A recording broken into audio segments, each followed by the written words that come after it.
त्याला आम्ही आतडं म्हणतो ना, कुणासाठी तुटत नाही तुझी आतडं. अंतकरण लागतं त्याला, त्याला जिव्हाळा लागतो. भगवान श्रीकृष्णाची सख्खी बहीण, बोलत चला, सुभद्रा. मानलेली बहीण द्रौपदी. आणि याला चर्चा झाली देवलोकात, सख्ख्या बहिणीपेक्षा मानलेल्या बहिणीवर प्रेम आहे. पण मला चाचपणी केल्याशिवाय कळते कसं? बघूया म्हणले खरं तर काय. प्रत्यक्ष नारदच आले आणि सहज सख्या बहिणीकडे गेले. अंग सांगतोय मी. आणि सुभद्रेला सांगितलं, भगवंताच्या बोटाला जखम झाली आहे आणि तुझ्याकडे मी आलोय, काय देशील? सख्खी होती. तिने म्हणली काय आहे, झाले असेल, केली असेल, माझ्याकडून काय मिळणार नाही. सख्खी बहीण होती, काहीच मिळालं नाही, रिकाम्या हातानं परत आला. मानलेली बहीण होती द्रौपदी. द्रौपदीकडे आलं आणि सहज तेच सांगितलं, असं भगवंताच्या हाताला जखम आहे, काय देशील? बघा अंगावर किती तर मोठा असा शालू असेल, मागचा पुढचा न विचार करता असा पदर फाडून दिला, लाव त्या बोटाला, मी आलेच, त्याचं नाव प्रेम आहे. शिवहार.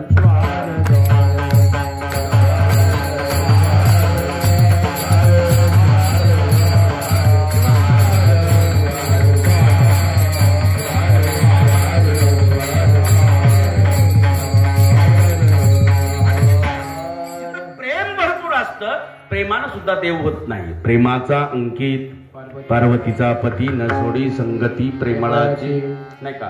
प्रेम दिल्यानं प्रेम वाढतं, नाही का? प्रेमामुळं अंतकरण शुद्ध होतं आणि म्हणून अंतकरणात जिव्हाळा आणि प्रेम उत्पन्न झालं की भक्ती उत्पन्न झाली. चला, तिसरी गोष्ट आहे, जिथं विश्वास होतो तिथं भक्ती फळाला येते. आज विश्वास कुणावर कुणाचा राहिला नाही महाराज. आज विश्वास सर्व भावे दास झालो त्यांचा, किंवा आहे की नाही, आता मी कोणाची न धरीच आस, आमुचा विश्वास तुझे पाय. भक्तीचा अंग सांभाळला मी, दुसरं काही नाही. लक्षात घ्या, 3 मित्र होते, एक ज्ञान, एक धन आणि एक विश्वास. तिघाचाही पक्की मैत्री होती, पण ताटातूट झाली भांडणामुळे. झालेलं झालं भांडणं, पण आता भेटायचं कुठं? 3 जण मित्र म्हणू लागले. ज्ञान म्हणू लागलं, मी शाळेत भेटेन, निश्चित भेटेन शाळेत. धन म्हणू लागलं, एखाद्या सावकाराकडे, कुबेराकडे निश्चित भेटेन. पण गुरुजी विश्वास रडू लागला मोठ्या मोठ्यानं, दादा तुम्ही भेटचाल, पण मी एकदा गेलो ना पुन्हा कधीच भेटत नाही. त्याचं नाव विश्वास आहे. शिवा.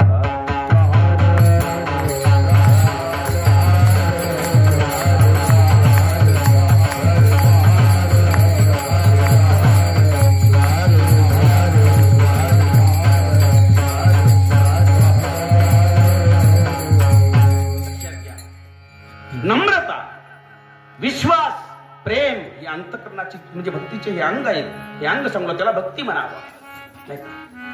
अनन्यता पाहिजे, समर्पण पाहिजे, त्याचं नाव भक्ती आहे. हे भक्तीचं धनुष्य बसवलिंग महाराजांनी म्हणले, भक्तीचं धनुष्य घ्यायचं असेल तर त्याला एक करा, अजून एक करा, वैराग्याची ओढ द्या. लक्षात घ्या, आज वैराग्य कुणाकडे आहे? आज जर मला वाटतंय, एकदा मागं मंथन झालं गुरुजी, एक 100 लोकांचा सर्वे केला, त्याच्यापैकी फक्त 2च लायकीची निघाली. 2च. एक महंत, संत, ग्रंथ आणि भगवंताशिवाय कोणी लायकीच निघालं नाही. लक्षात घ्या, आज वैराग्य कुणाकडे आहे? संताकडे, साधूकडे वैराग्यत्वत आहे. अहो तुमच्या आमच्याकडे फक्त वैताग आहे.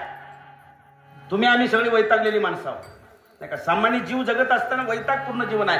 आमचा वैतागच आहे. भक्तीचं धनुष्य घेत असताना वैराग्याची ओढी करायची आहे. आणि एक आहे, बाण आम्हाला सोडायचे त्या देवावर. कोणता? ज्ञानाचा बाण. नीट लक्षात घ्या, ज्ञानाचा बाण सोडायचे आहे. पण आज एक आहे, बाण लोक कोणता सोडत असतील, पण अज्ञानपणाचा मात्र कळस आहे. आज तुमच्या आमच्याकडे सगळ्यात मोठं शल्य कोणतं दुःख असेल तर ते अज्ञानाचं आहे. अज्ञान म्हणजे काय? अहो दुःखमयच आहे. प्रत्येक जीव अज्ञानी आहे आणि अज्ञानाकडून आम्हाला या सत्संगाच्या माध्यमातून, शोकतेच्या माध्यमातून कुठं जायचे? ज्ञानाकडे. अज्ञान तिमिरांधस्य ज्ञानांजन शलाकया. अज्ञानाकडून ज्ञानाकडे जायची अवस्था आहे. पण एक आहे, आज अज्ञान एवढं वाढलं, एवढं वाढलं, एवढं वाढलं. आज एवढ्या अज्ञानामुळे आमचा कळस आहे. एक 4 वर्षापूर्वी एका रेल्वेत प्रवास करत होतो. अज्ञानी, एवढा अज्ञानी माणूस होता. त्यासाठी आम्हाला एक आहे, आमचे ग्रंथ कळाले पाहिजेत. आमच्या ग्रंथाचा कुठले ग्रंथ असू द्या, आम्ही ग्रंथांच्या संगतीत गेलो की त्या ग्रंथाचे रचनाकार संत कळतील आम्हाला. आणि ग्रंथ आणि संत एकत्र झाली तर भगवंत नक्की कळतील. शिवहार.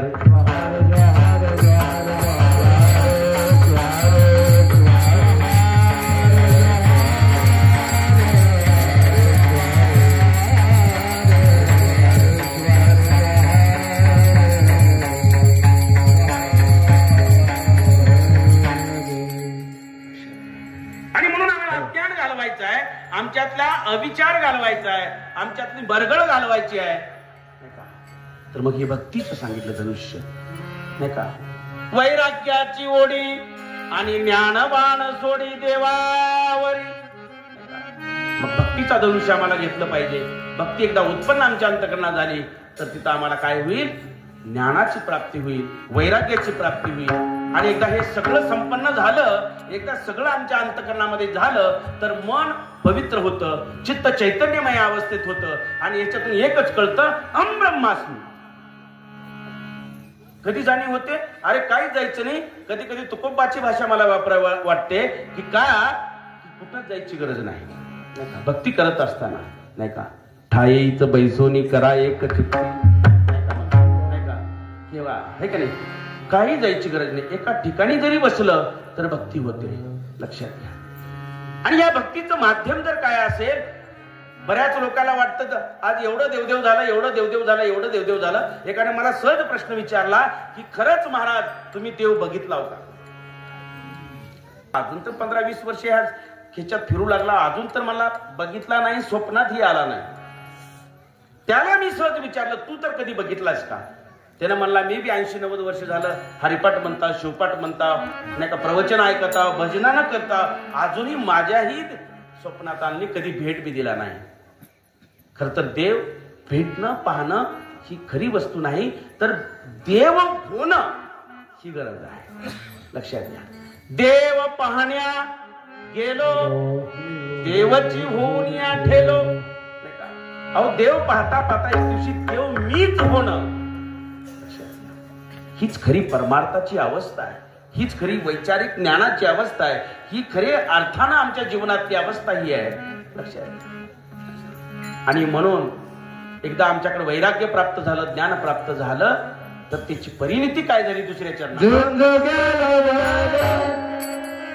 तो देवाचा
बसवलिंग महाराज म्हणतात, झुंजू गेलो वैरी तो देव स्वजाती, आणि झुंजू कोण्याप्रती ऐसे झाले. काय झाली अवस्था माझी? मी एवढी भक्ती केली नाही का? अहो, मी प्रत्यक्ष भक्ती करता करता देव देव देव करता मीच देव झालो. आणि एक आहे परमार्थ, हा स्वतः देव होण्यासाठी. ब्रह्मास्मी, मीच देव आहे. ज्याला शोधित गेलो दुरी त्याने दाविले मज माझारी, नाही का? किंवा कुरंग नाभीचा परिमळ नेणे वने उपवने शोधू जाय. हरणाला काय वाटतं लक्षात घ्या. तर बाहेर असा एक सुंदर सुगंध येत आहे, नाही का? सुगंध येतोय. ते बिचारा एवढं धावतंय, एवढं धावतंय, एवढं धावतंय, या वनात जाऊ का त्या वनात जाऊ, या उपवने शोधू जाय. मग काय अवस्था झाली? तैसे या मानवा मोहिले निभ्रांत, जवळी आनंद सोनिया. सगळं आमच्याकडे असताना आम्ही दुसरीकडे पाहतो. आज असंच झालंय. ह्याला वाटलं ह्याच्या घरी सुख आहे का? मला कधी कधी वाटतंय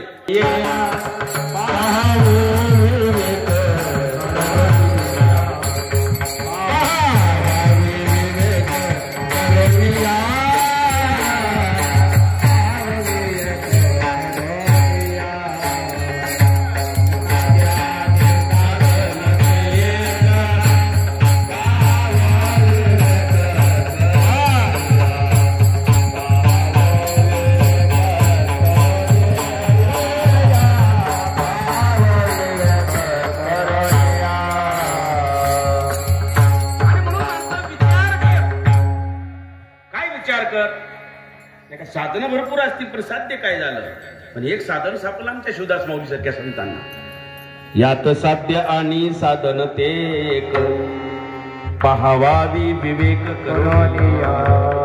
कोणतं साधन आहे? सर्व साधनात नामाशे सार, किती वारंवार सांगावे. नाम संकीर्तन साधन पै सोपे, जळतील पापे जन्मांतरी. मी साधन समजायला हो. नामसंकीर्तन, रूपसंकीर्तन, गुणसंकीर्तन, हरिकीर्तन, शिवकीर्तन, कुठलंही असू द्या, ज्याच्यामुळे आमची काया पालटते, बदल होतो. व्रती पालटून जाय, व्रती पालटून जाय, व्रती पालटून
सगळीकडेच बदल होतो. मी नेहमी सांगत आलो गुरुजी, सृष्टी बदलत नसते, अगोदर स्वतःची दृष्टी बदला. ज्या दिवशी दृष्टीत बदल झाला त्यावेळेस ऑटोमॅटिक सृष्टीत बदल होतो. एका कुंभार मामाने गाढव पाळलं होतं. उन्हाळ्याचे दिवस होते. मराठी पुढे ते अवघे शिवरूप गाडे, ऐसिया संताची हुडे, निर्भय हिंडो. निर्भयता येते तिथं भय संपत. लक्षात घ्या. कारण दृष्टीत बदल पडला की सृष्टीत ऑटोमॅटिक बदल पडतो. दृष्टीत बदलला तर माझा एक आहे, मी काय सांगतो, आपणच बदलतो हो. आणि सप्त बदलण्यासाठी आहे, वर्तनामध्ये बदल आहे. चित्ताची अवस्था चैतन्यमय आली, वृत्तीत बदल झाला की सप्ता सुद्धा पचनी पडला. ही तुमचा 12वा तर आहे. गेल्या वर्षी मी एका 77व्या सप्त्याला गेलतो. सहज विचारलो काय बदल झालाय सप्त्यानं. काही गुरुजी लोक युक्तीचे पट्टे बुके फिके जोरात ओढालेत पंडित लोकांनी लावालेत पंडित. ह्या वर्षी गेलतो आता 78व वर्ष होतं. मी म्हणलो आपा ह्या वर्षी काय बदल. ह्या वर्षी जरा थोडा गुरुजी थोडा नक्कर बदल झालाय म्हणले. मी म्हणलो कोणता बदल आहे. काय नाही म्हणले आम्ही सप्त्याच्या अगोदर काही लोकांचे वजन घेतलो म्हणले 60-65 होते म्हणले. प्रसादाचं कीर्तन झाले की 72-73 झाले. कोणता बदल आहे. वागण्यात बदल, बोलण्यात बदल, आहार विहारामध्ये बदल. परवा दिवशी आमच्या गावातला एक म्हातारा म्हणू लागलं मला गुरुजी या वर्षी दीक्षा घेऊ वाटायला. हो देव स्वजाती. मीच देव आहे. कुठं स्वजाती आहे. माग आम्ही लॉकडाऊन पाहिलं. लॉकडाऊन मध्ये चर्च बंद झाले, विहार बंद झाले. पाणी देव रोकड असेल. लक्षात घ्या माणसानं माणसावर प्रेम करणं हा जगातला मोठा धर्म आहे. आणि म्हणून मानव धर्माचा विजय असो. आणि धर्मानेच विश्वाला शांती आहे. जिथं धर्म जागृत झाला, जिथं मानवता आली, जिथं आचार विचार बदलला, तिथं आम्हीच देव झालो. आणि एकदा आम्ही देव जर झालो तर आमच्या मुखातून कायम शब्द निघतो. कोणता. शंकर उमा.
भक्तीचे धनुष्य वैराग्याची ओढी ज्ञानबाण सोडी देवावरी झंझो गेलो वैरी तो देव स्वजाती झंझो कोण्या प्रती ऐसे झाले.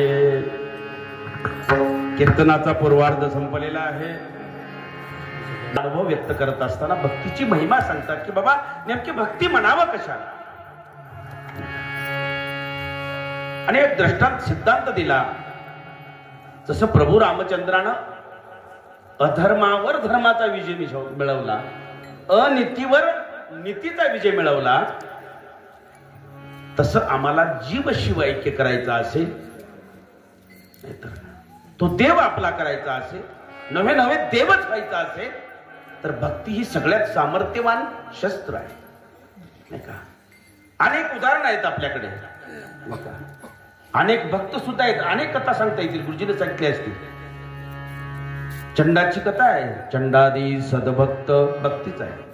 वधोनी पितर पावले सत्वर मोक्षपदा. किंवा महात्मा बसवण्णाला भक्त भांडारी म्हणतात. गोष्टी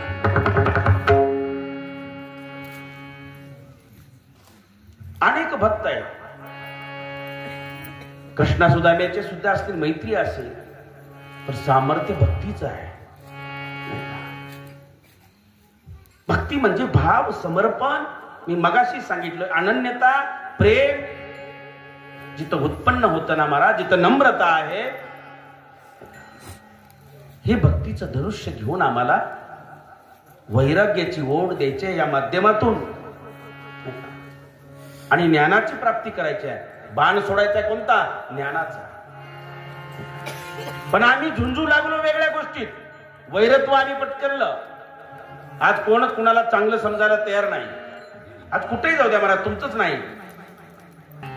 बुडती हे जन न देख बेडोळा म्हणून कळवळा येत असे आयशा कळवळ्याच्या जाती करी लाभा विना. ही संतांची जात आहे महाराज. आणि म्हणून जिथं प्रेम अंतकरणात उत्पन्न होतं तिथं सगळा कळवळा ती संतांना आहे बघा. आणि म्हणून आम्हाला तुम्हाला एकमेकाला मान द्यायला शिका. मी त्या अंकाचं भांडणं सांगतो, नेहमीच सांगतो कीर्तनामध्ये. एकदा 9ला रागच करेल नव्हे, देवच करेल. अजून एक आहे, पंगत एखाद्या वेळेस चुकू द्या. एखाद्या वेळेस अन्न आम्हाला कमी पडलं हरकत नाही. एखादी पंगत चुकू द्या, एक वेळेस उपाशी राहू. पण संगत जर चुकली तर 42 पिढ्या नरकात जातील. शिवाय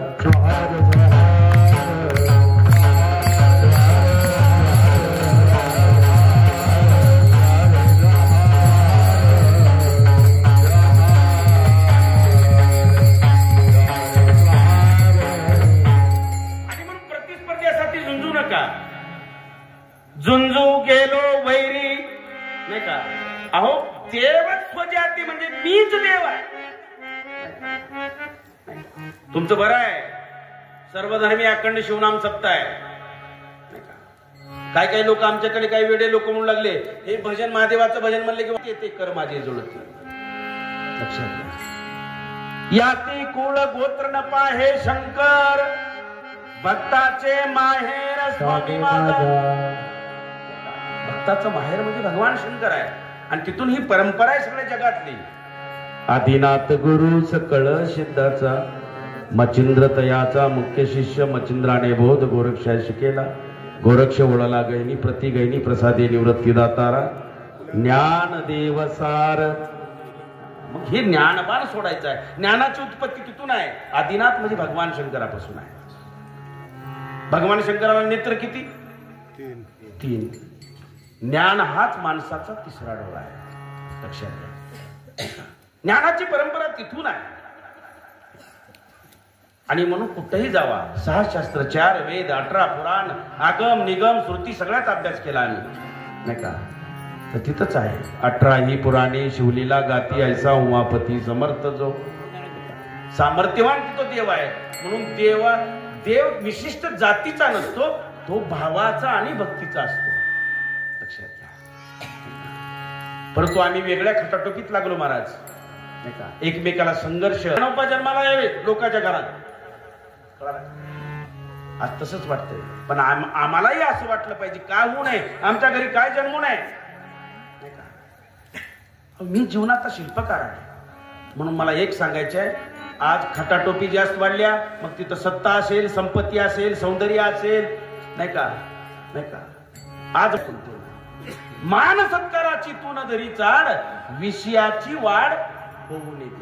विषय विषयाचा पडीपाडू अजून ठेवतो. गोड परमार्थ लक्षात घ्या. त्याच्यामुळं आमच्या खटाटोपी बाजूला ठेवा नाही का. मग एकच खटाटोप ठेवा.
Yeah.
सत्संगाच्या शेवटच्या चरणामध्ये बसवलिंग महाराज स्वतःच्या जीवनातला आलेला अनुभव संपन्न सांगतात.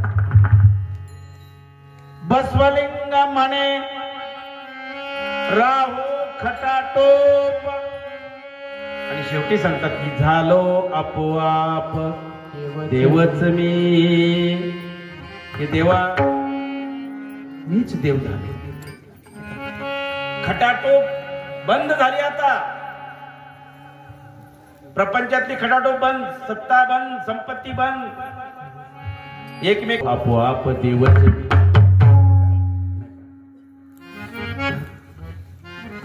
आणि म्हणून एकच करा. भक्तीचे धनुष्य वैराग्याची ओढी ज्ञानवान होडी देवावरी. झुंजू गेलो वैरी तो देव स्वजाती झुंजू कोण्याप्रती ऐसे झाले. अशा प्रकारचा 3 चरणाचा सुंदर अभंग आहे. अभंगाचं विवेचन आपल्या जीवनाशी निगडीत असावं नाही का. आम्ही सुद्धा ह्या सत्संगाच्या माध्यमातून भक्तिभावाच्या माध्यमातून मग शिवपाठ असेल, गाथा भजन असेल, प्रवचन असेल, कीर्तन असेल, त्याच्या माध्यमातून एकच करावं. आमची भक्तिभाव त्या भावनाथाच्या चरणावरती ठेवून आपलं सगळं दुःख निवारण करणारा तो भावनाथ आहे. आणि या भावनाथेश्वरांच्या पवित्र दरबारी गेल्या 11 वर्षापासून चालत असलेला अखंड नाम यज्ञ सप्ताह आज तुम्हाला 1 तप पूर्ण होत आहे. असाच तुमचा सप्ताह उत्तरोत्तर रौप्य महोत्सव असेल, सुवर्ण महोत्सव असेल, अमृत महोत्सव असेल, शतक महोत्सवाकडे जावा. त्या भावताना नगरीतला प्रत्येक माणूस त्याचं दुःख संपून आनंदाची प्राप्ती व्हावी. सगळ्या त्यांच्या जीवनामध्ये मंगलमय वातावरण तयार व्हावं, आनंद निर्मिती व्हावी, घरातलं विघ्न संपावं आणि आपलं जीवन परिपूर्ण आनंदमय राहावं. यासाठी केला होता अठ्ठास. शेवटचा दिवस गोड व्हावा नाही का. ही आपल्या जीवनातली कळमळ संतांची आहे. तशी तुमच्या जीवनामध्ये आनंद प्राप्त व्हावा, दुःखाची निवृत्ती व्हावी, एवढ्यासाठी अभंगाचा अठ्ठास, एवढ्यासाठी शिवकथा, एवढ्यासाठी कीर्तन सेवा. आणि म्हणून परत एकदा संयोजन कमिटीचे भावठाणा नगरीतील सगळ्यांचे आभार व्यक्त करून माझ्याशी संपर्कात असणारे 2-3 व्यक्तिमत्व आहेत नाही का. त्यामध्ये आमचे माहेश्वर मूर्ती अशोकप्पा स्वामी असतील, शिवलिंगजी यादव असतील आणि सगळे मंडळी ही आमचे कीर्तनकार, प्रवचनकार, उपस्थित नामवंत गायक आणि गुरुजी या ठिकाणी उपस्थित आहेत. आमचं भाग्य आहे. सगळ्यांच्या चरणी या ठिकाणी मातृवर्ग, पितृवर्ग, महिला भजनी मंडळ, पुरुष भजनी मंडळ, सिस्टीम, त्यानंतर हे चॅनल आहे त्या चॅनलला सगळ्यांनी सबस्क्राईब करा. ओम श्री माऊली भावताना हे सुंदर असं चॅनल. प्रत्येक वर्षी त्यांचं चॅनलची सेवा असते आणि हे कीर्तन आपल्याला परत वर्षानुवर्ष पाहता यावं हा ठेवा त्यांच्या माध्यमातून आहे. सगळ्यांचं जीवन परिपूर्ण व्हावं एवढीच भावनाथेश्वरांच्या चरणी समर्पित सेवा करू. परत एकदा सगळ्याचे आभार व्यक्त करू. ही माझी वाक्पुष्प पूजा समर्पण होय श्री गुरुराजा. मनमत शिवलिंग विनियोजा श्री गुरुनागेशाशी, श्री गुरुनागेशाशी, श्री गुरुनागेश गुरुराजा.